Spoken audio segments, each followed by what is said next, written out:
Honorable Shri Ramji Lal Suman ji.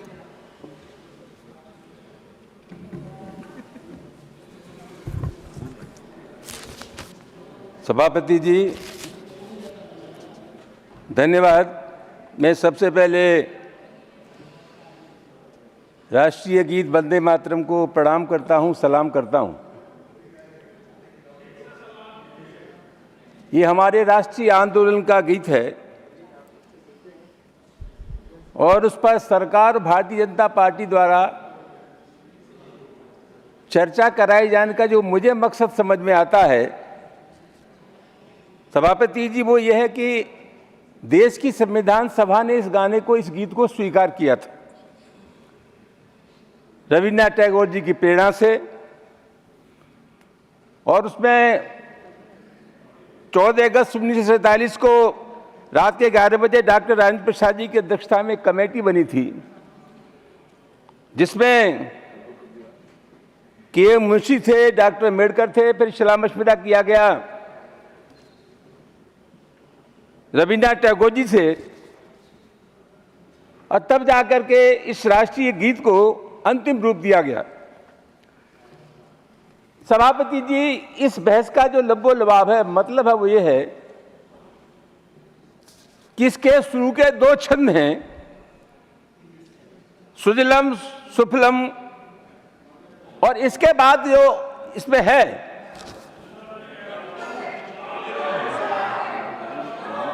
क्या कह रहे हो, क्या है, क्या है? Please address the chair. Honorable member, please address the chair. Please address the chair. सभापति जी, ये हर समय इनके दिमाग में हिंदू और मुसलमान के अलावा कोई कुछ नहीं। ये हमारे देश का जो धर्मनिरपेक्ष चरित्र है, उसके चलते संविधान सभा ने इस राष्ट्रीय गीत को स्वीकार किया था। सभापति जी, कांग्रेस के राष्ट्रीय अधिवेशनों में एक गीत गाया जाता था। सुचेता कृपलानी ने इस गीत को गाया। 1905 में सरला चौधरी ने कलकत्ता वेदस में इसको गीत गाया। और अध्यक्ष महोदय, 1905 में वंदे मातरम नाम से एक अखबार शुरू किया था लाला लाजपत राय ने।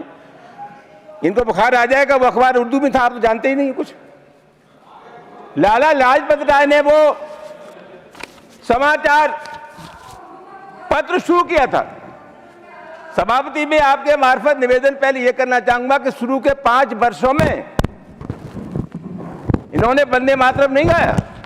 अच्छा, आप इतने वंदे मातरम के पक्ष में हैं तो आरएसएस का जो गाना है उससे पहले उसी गाने को स्वीकार कर लेते। इनका सही मानों में सभापति महोदय राष्ट्रीय आंदोलन से, सामाजिक सद्भाव से कोई लेना देना नहीं।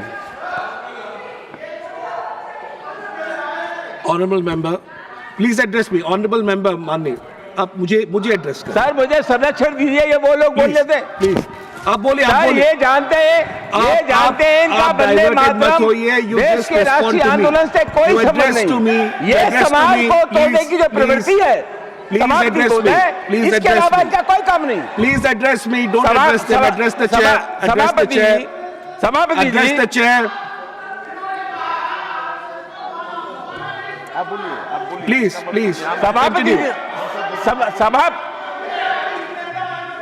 सभापति जी, आप बोल नहीं रहे, समय जा रहा है। Please. सभापति जी, मैं ये निवेदन कर रहा था कि राष्ट्रीय आंदोलन में जो लोग थे जिन्होंने देश के लिए कुर्बानियां दी, जो चाहते थे कि हमारे देश का धर्मनिरपेक्ष चरित्र बरकरार है,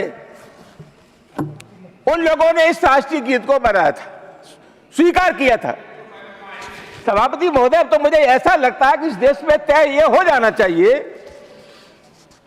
कि गांधी का विचार, सुभाष का विचार, नेहरू का विचार, लोहिया विचार, जयप्रकाश जी का विचार, ये विचार ठीक था, या श्यामा प्रसाद मुखर्जी का विचार, सावरकर का विचार, गोलवलकर का विचार, और नए अवतार पैदा हो गए नरेंद्र मोदी और अमित शाह, इनका विचार ठीक है। सभापति महोदय, ये देश को तोड़ने वाले लोग हैं, नफरत की राजनीति करने वाले लोग हैं, इनका सामाजिक सद्भाव से कोई रिश्ता नहीं है सभापति महोदय। Honorable member, address the chair. जानबूझ करके देश के वातावरण को खराब Address करने the की कोशिश कर रहे हैं। सभापति महोदय, मैं इनसे ये जानना चाहूंगा, सभापति महोदय ये हर चीज की परिभाषा अपनी सुविधा अनुसार कर लेते हैं। मुसलमानों के नाम से बुखार आ जाता है। आपको जानकारी है कि आजादी से पहले इस देश में जो विधानसभाओं के चुनाव हुए थे उनमें 3 प्रांत थे, बंगाल, सिंध, उत्तर पश्चिम प्रांत। और आपने उस समय ये आरएसएस तो था नहीं, 1925 में आरएसएस बना। Please address the chair. Hindu Mahasabha थी सभापति महोदय। मुस्लिम लीग ने हिंदू महासभा के साथ मिलकर के सरकार बनाई। और सभापति महोदय, बंगाल की जिस सरकार के मुख्यमंत्री ए.के. फजलुल हक थे उसमें इनके सम्मानित नेता श्री श्यामा प्रसाद मुखर्जी उप मुख्यमंत्री थे, जिन्होंने 1951 में भारतीय जनसंघ की स्थापना की। ये किस मुंह से कह सकते हैं? सभापति महोदय, इनको रोकिए वरना मुश्किल हो जाएगा। Please, you address the chair. You address the chair. सभापति महोदय, हमें मालूम है ये आपके पुरखे अंग्रेजों के गुलाम थे। Please address the chair. Address the chair. Hindustan के राष्ट्रीय आंदोलन में गद्दारी कर रहे थे। आपका समय जा रहा है। Address the chair. Address the chair. सभापति महोदय, Address the chair. जब नेताजी सुभाष चंद्र बोस ने सेना बनाई तो इन लोगों ने मना किया कि उस फौज में भर्ती न हो। तो जहां तक इनका सवाल है सभापति महोदय, मैं बहुत विनम्रता के साथ कहना चाहता हूं, हिंदुस्तान के संविधान में इनकी कोई आस्था नहीं। जब संविधान बन रहा था सभापति महोदय, तो इनके लोग फरमा रहे थे कि देश में जब मनु जी का संविधान विद्यमान है तो किसी और संविधान की आवश्यकता नहीं। इसी रामलीला के मैदान में जब डॉक्टर अम्बेडकर जिंदा थे तो उन्होंने डॉक्टर अम्बेडकर का पुतला जलाया। सभापति महोदय, ये हालत है। सही मानो सभापति महोदय, 53 साल तक इन्होंने राष्ट्रीय झंडा नहीं लगाया। ये नागपुर में भगवा झंडा लगाते थे। और सभापति महोदय, सबसे महत्वपूर्ण बात है कि 3 नौजवानों ने नागपुर में भगवा झंडा की जगह 2001 में राष्ट्रीय झंडा फहरा दिया था। तो आरएसएस के लोगों ने उनके खिलाफ मुकदमा लिखाया। 2001 में जो मुकदमा पंजीकृत हुआ वो 2013 में जाकर के खत्म हुआ। झंडे से इनका कोई लगाव नहीं, राष्ट्रीय आंदोलन में कोई इनका मतलब नहीं, संविधान को ये मानते नहीं है। सभापति महोदय, ये कुल मिलाकर के जाति और मजहब के नाम पर इस देश को तोड़ने के अलावा दूसरा काम नहीं जानते। यही इनका असली चरित्र है। मैं आपके मार्फत सभापति महोदय निवेदन करना यह चाहूंगा, देश के बंटवारे की बड़ी चिंता है सभापति महोदय। मैं नहीं चाहता था ये बात करूं, मैं जिन्ना की तारीफ नहीं करना चाहता, लेकिन एक निवेदन मैं आपसे करना चाहता हूं। क्या देश के बंटवारे के लिए अकेला जिन्ना जिम्मेदार थे? 1937 में जब ये सावरकर हिंदू महासभा के अध्यक्ष थे तो 1937 में इनका जो भाषण हुआ, 1937 में सावरकर ने यह कहा था कि हमारे देश में हिंदू और मुसलमान 2 राष्ट्र हैं। यह सावरकर ने कहा। जिन्ना ने तो 1940 में मुस्लिम लीग के कॉन्फ्रेंस में लाहौर में कहा था, बात की थी बंटवारे की।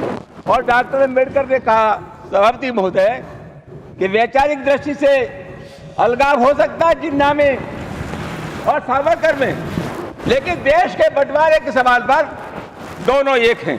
तो सभापति महोदय, प्लीज कंक्लूड। देश के अरे सभापति रोज आप मिलते तब तो आप ठीक ठाक बात करते हैं, वहां जैसे गड़बड़ हो जाती है। Please conclude. वहां जाते ही आप गड़बड़ी शुरू कर देते हैं। अभी आप समय की पाबंदी है सभापति महोदय, समय की पाबंदी। Please conclude. सभापति महोदय, मैं 2 मिनट लगाऊंगा बस। नहीं 30 सेकंड। 1 minute 30 second. 1 मिनट सभापति, कंक्लूड प्लीज। सभापति महोदय, 150वीं जयंती है सरदार पटेल की। पूरे उत्तर प्रदेश में भाजपा सरदार पटेल से आपका क्या मतलब था? आरएसएस पे बेल तो सरदार पटेल ने लगाया। आप बताइए, क्योंकि राष्ट्रीय आंदोलन में इनका कोई आदर्श नहीं है। एक आदर्श थे बेचारे, वो भी 6 बार माफी मांग के आए, अंग्रेजों से पेंशन लेते रहे। तो राष्ट्रीय आंदोलन में इनका कोई आदर्श नहीं है सभापति महोदय। Thank you. इसलिए ये जानबूझ करके उनके सीधे हाथ पैर मारने की कोशिश कर रहे हैं। अंत में सभापति महोदय, मैं आपसे एक ही निवेदन करना चाहूंगा कोई भी बहस हो, जनजीवन से जुड़े हुए मुद्दे हैं, उनसे इनका कोई सरोकार नहीं है। ये हर मामले पर देश को बांटने की साजिश करते हैं। हम मोहब्बत करने वाले लोग हैं, ये नफरत करने वाले लोग हैं।